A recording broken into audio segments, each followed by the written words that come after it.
Trump sent me a note. Congrats, Professor. Good call, in his big Sharpie letters. Now, Alan's ready to tell us who will win in 2020.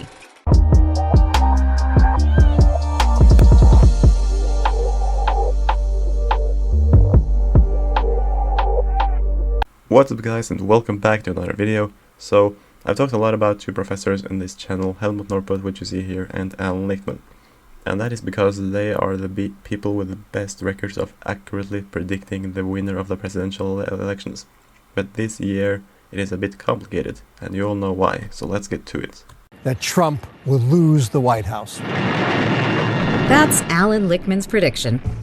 And Alan Lichtman is always right. It makes a prediction based on the performance of candidates in primaries. And especially the early primaries, New Hampshire in particular, but not alone.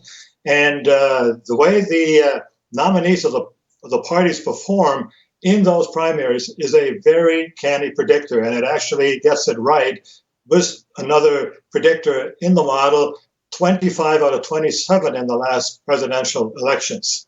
That's right. And of those 25 of the 27, I believe that you have said before that the only two where it didn't answer predictably were for John F. Kennedy and George W. Bush in 2000, if I'm not mistaken. And so 25 out of 27 right there, I mean, that's a very remarkable number.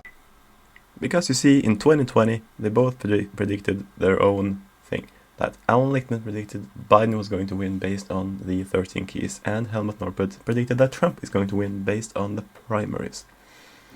Of course, the primaries is just one of the 13 keys used by Lichtman. His theory is more based on that everything is a referendum on the incumbent party and the incumbent president. Meanwhile, Norpoth predicts that what people think about the president and the incumbent party is shown during the primary elections. More specifically, those in New Hampshire and in South Carolina are good examples to show.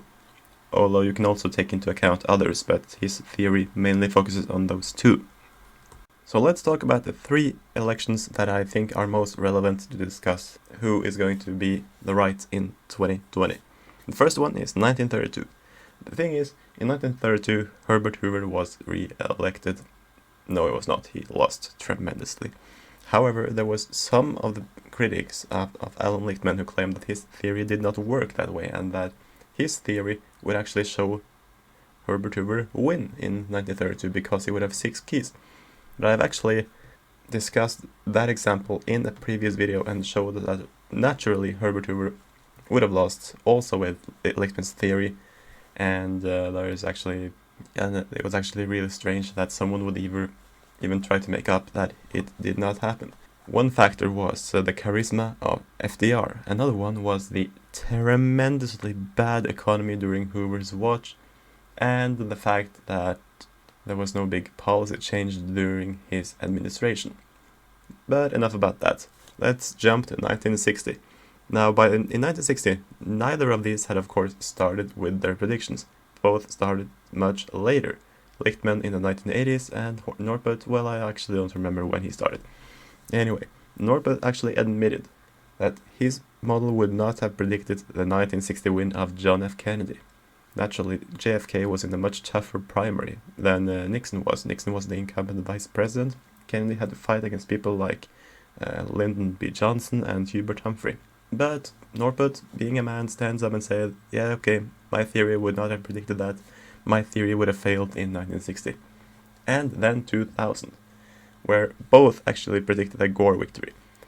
Now, the thing is, Gore did win the popular vote in 1960, and Lichtman was pretty clear on that. He did actually predict the popular vote winner.